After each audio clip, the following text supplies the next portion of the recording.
गोलू मोलू और पक्के दोस्त थे। गोलू जहाँ दुबला पतला था, वहीं मोलू मोटा गोल मटोल। दोनों एक दूसरे पर जान देने का दम भरते थे, लेकिन उनकी जोड़ी देखकर लोगों की हंसी छूट जाती। एक बार उन्हें किसी दूसरे गांव में रहने वाले मित्र का निमंत्रण मिला।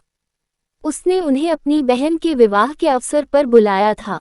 उनके मित्र का गांव कोई बहुत दूर तो नहीं था, लेकिन वहां तक पहुंचने के लिए जंगल से होकर गुजरना पड़ता था, और उस जंगल में जंगली जानवरों की भरमार थी।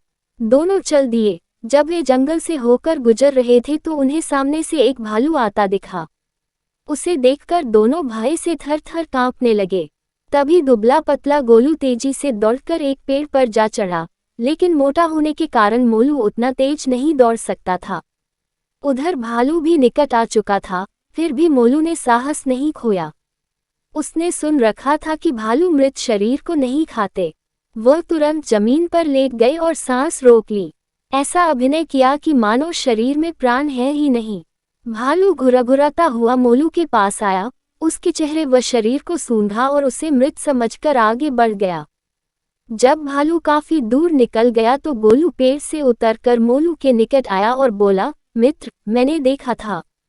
भालू तुमसे कुछ कह रहा था। क्या कहा उसने? मोलू ने गुस्से में भरकर जवाब दिया, मुझे मित्र कहकर न बुलाओ, और ऐसा ही कुछ भालू ने भी मुझसे कहा। उसने कहा, गोलू पर विश्वास न करना, वो तुम्हारा मित्र नहीं है। सुनकर गोलू शर्मिंदा हो गया। उसे अभ्यास हो गया था कि उससे कितनी भारी भूल हो गई थी। उसकी मित्रता भी सदैव के लिए समाप्त हो गई। शिक्षा: सच्चा मित्र वही है जो संकट के काम आए।